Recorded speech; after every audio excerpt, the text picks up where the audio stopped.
Last August, we launched a listening exercise in which we promised the people of Tameside and Glossop that we would hear what they had to say to make the hospital better.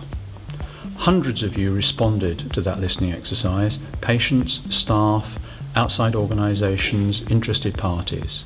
We've been through every single one of those responses, and it has been a remarkable exercise. Tameside Listens has been the biggest listening exercise in Tameside Hospital's history. And we think it's one of the most innovative listening exercises ever undertaken by an NHS hospital. Taking place over a 6-month period, we used a whole range of channels, traditional and new, to ask local people, patients, staff, stakeholders, what we can do to improve the services that Tameside Hospital provides and the care that we deliver. We didn't just ask, what do you think about the hospital? That's been asked lots of times. But we actually asked, how can we do better? And we asked people not merely for their opinions, but for their ideas.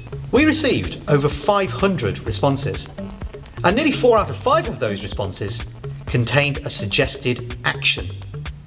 Something we could do to make things better. So what were the people's priorities? Where are the areas where they wanted to give us their ideas about great new ways to do things?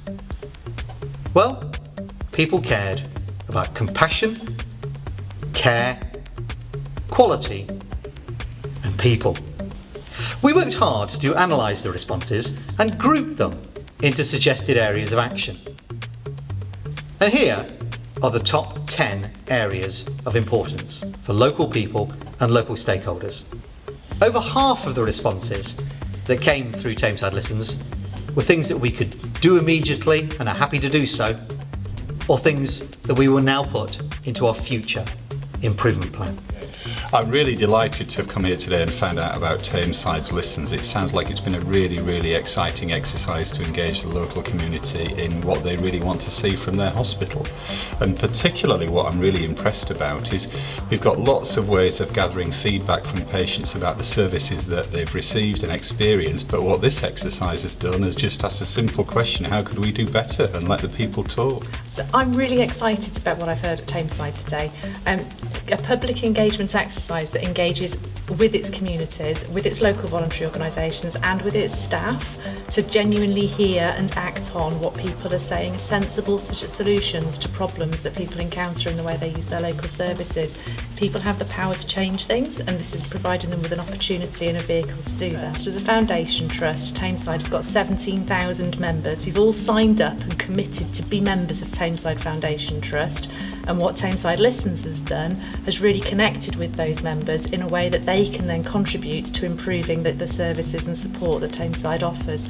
It's so important. People want to help, and that this is offering them a way of getting involved and being able to help. So I was impressed in Tameside Listens with the numerous different channels that the Trust has used to engage. So lots of use of social media, Twitter, Facebook, etc., but also, more traditional methods of communicating and listening to people, such as posting out paper surveys for people to comment on. So there's been a wide range of ways that people can engage and give their views, but also I'm really heartened to hear that once those views have been brought back into the hospital, that they can now be combined with other sources of feedback. So the Friends and the Family Test, patient survey, staff survey, there's already things going on that the hospital's doing. So Tameside Listens is really helping to bring all that together and give the hospital a really rich source of information about what its patients and staff think. Last August I promised that we would listen to patients from Tameside with regards to the services we provide here for all our users.